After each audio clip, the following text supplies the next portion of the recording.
बड़ी ही जटिल गुफा है और इस गुफा से माता के हमने साक्षात्कार कर लिए। हमारे तो जन्म जन्म के पाप ही धुल गए। और आप भी आइए जरूर माँ गौरा के इस कुंड का नजारा लेने। ये गौरी माता जी का पवित्र स्थान है, यही तपस्या का स्थान है।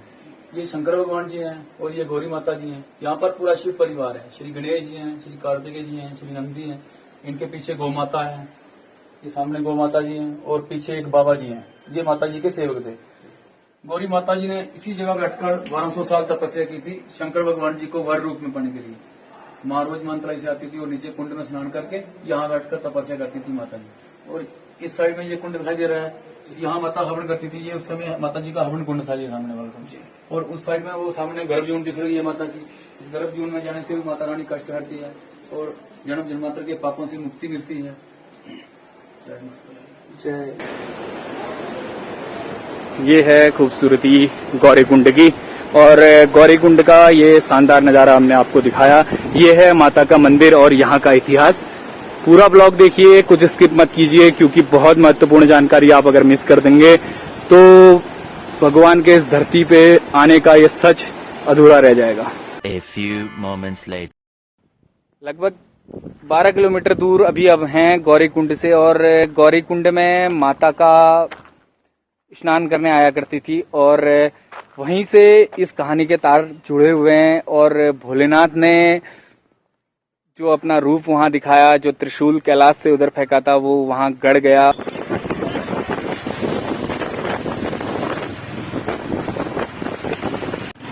हम लोग गलत रूट में आ गए हैं और हर कोई गलत रूट में आ जाता है। जब आप उधमपुर से कुछ आगे निकलते हैं तो उसके बाद एक सर्विस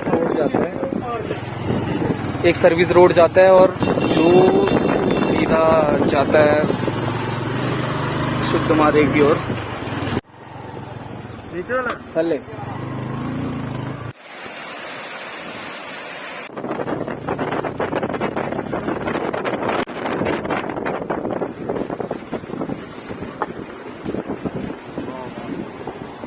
अब हम गौरी कुंड मंदिर की ओर जा रहे हैं और आपको आगे से पता लग जाएगा। यहाँ फाइनली हम लोग पहुँच चुके हैं गौरी कुंड में और यही वो जगह है जहाँ पर माता स्नान करने आया करती थी।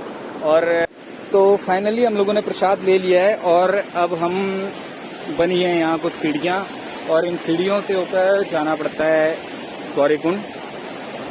और ये है माता का दरबार। ये लड़का तो अब पंच स्नान करने जा रहा है और मुझे तो स्नान जरूर करने हैं, लेकिन ये बंदा नहाता कम है और इसीलिए माँ गौरा ने इसके लिए माफी स्वीकृत की है। लेकिन मुझे स्नान करने होंगे इस गौरी कुंड में और वो है महादेव का शिलास्थल। गौरी कुंड जाने के लिए ये बनी है रास्ते में सीढ़ियाँ और इन सीढ़ियों का प्रयोग करके फाइनली मंदिर तक पहुंचा जाता है और यहाँ पर किए जाते हैं कुंड के दर्शन।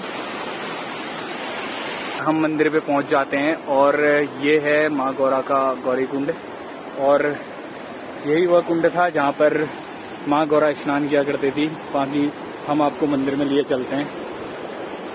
लगभग 1225 मीटर की ऊंचाई पर हम लोग हैं इस वक्त समुद्र तल से और जम्मू से भी काफी दूर। यह माँ गौरी का एक कुंड है जहाँ माँ गौरी नित्य प्रति स्नान करती थी और इस कुंड के जल से स्नान करने और इसका जल पीने से जनमानस का कई पापों से इसकी मुक्ति होती है।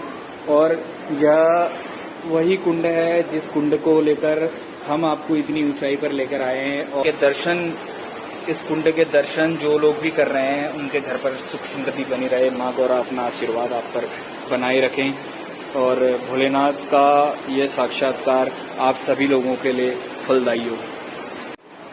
मान्यताप्रद यह पानी पहले दुग्ध रूपीण हुआ करता था, लेकिन कुछ चीजें ऐसी हो गई कि उसके पश्चात यहाँ से लगातार नियमित पानी आने लगा और पाप पुण्य की मान्यता है कि इस कुंड का पानी पीने से जनमानस के सभी पापों का हरण होता है। और ऐसी मान्यताओं के प्रत्यक्ष हम भी आकर पानी जरूर पिएंगे।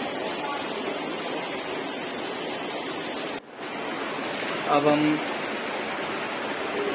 इस तालाब को, इस जलाशय को देखने के बाद आगे बढ़ते हैं और अब यहाँ होते हैं माता गौरा के दर्शन।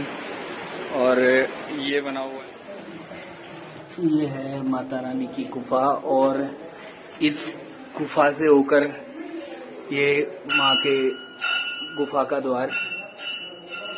स्थान गौरी माता जी का तपस्या का स्थान है। यहाँ गौरी माता जी ने शंकर भगवान जी को वर रूप में पाने के लिए 1200 साल तपस्या की थी। गौरी माता जी का मायका मानतलाई में था, रोज माता मानतलाई से आती थी। नीचे गौरी कुंड देखा आपने, वहाँ माता स्नान करती थी और सामने ये गुफा है। इस गुफा में बैठकर माता जी ने 1200 साल तपस्या की थी। इसके बाद माता जी की शादी हुई थी शंकर भगवान जी के साथ। और इसी गुफा में एक साइड पे माता जी की गर्भजून है। उस गर्भजून में जाने से भी माता रानी कष्ट हरती है और इस कुंड में स्नान करने से भी तमाम पापों से।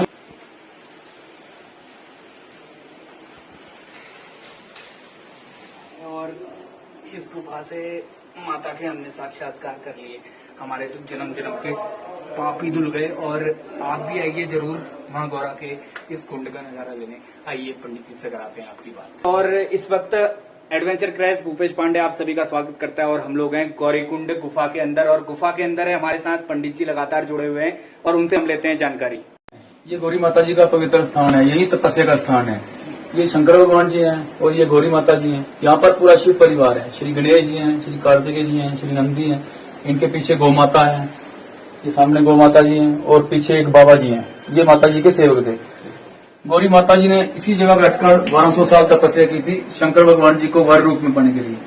माँ रोज मानतलाई से आती थी और नीचे कुंड में स्नान करके यहाँ बैठकर तपस्या करती थी माता जी। और इस साइड में ये कुंड दिखाई दे रहा है, यहाँ माता हवन करती थी। ये उस समय माता जी का हवन कुंड था, ये सामने वाला। और उस साइड में वो सामने गर्भजून दिख रही है माता की।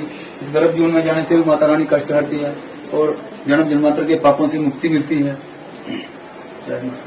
जय माता दी। वहाँ गोकर्ण का मंदिर आएगा, फिर उसके बाद भोलेनाथ जी का मंदिर है शुद्ध महादेव में। शुद्ध महादेव के पीछे क्या कथा है बताना चाहेंगे पंडित जी? जिस समय माता पार्वती गौरी मैया यहाँ तपस्या करने मानतलाई से गौरी कुंड आती थी, तो यहाँ तपस्या करने के शाम को सुबह यहाँ आती थी, दिन को यहाँ तप करके शाम को जब माता वापस आती थी तो शुद्ध महादेव में भी यहाँ वहाँ वो शंकर जी की पूजा करती थी। तो वहाँ पहले एक राक्षस था जिसका नाम था शुद्ध। वह शुद्ध भी वहाँ शंकर जी की भक्ति करता था, लेकिन वह माता जी को आते जाते तंग करता था। माता जी ने देखा 1-2 हफ्ता 3 हफ्ते तो वह सुधर नहीं सका। एक दिन माता जी को गुस्सा आ गया तो माता जी ने उस समय अपना विराट रूप दिखाया। तब धरती पूरी कांपने लगी, पूरी धरती पे भूचाल जैसा आ गया।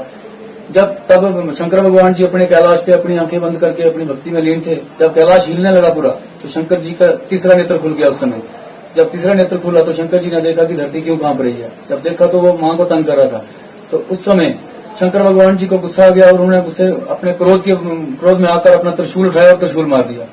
जब त्रिशूल उस राक्षस शुद्ध नाम को लगा तो जब शुद्ध के शरीर में त्रिशूल घुसा तो उसके मुंह से निकला ओम नमः शिवाय। तब शंकर भगवान जी परेशान हो गए। फिर वहां प्रकट हुए, जाके वहां देखा कि कोई मेरा भगत था, मैंने इसको त्रिशूल मार दिया।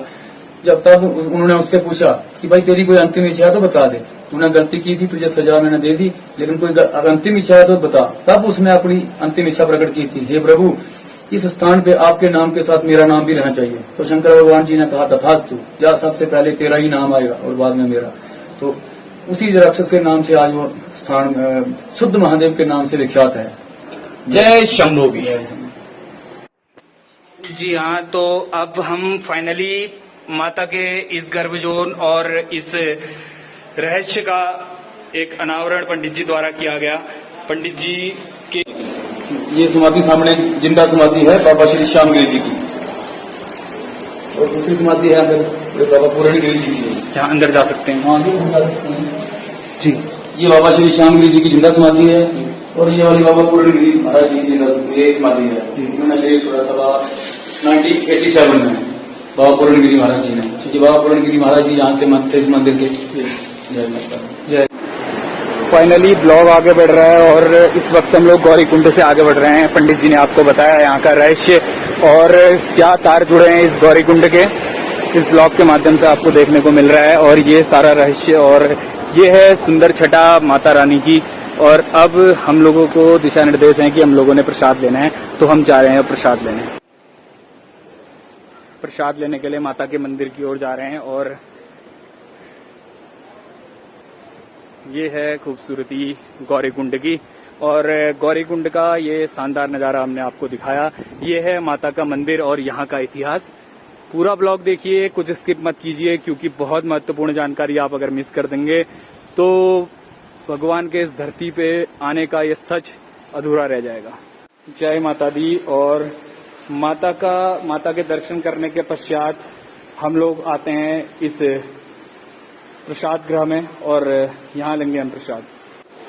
आपने दर्शन किए गौरीकुंड के और गौरीकुंड का जाना आपने इतिहास।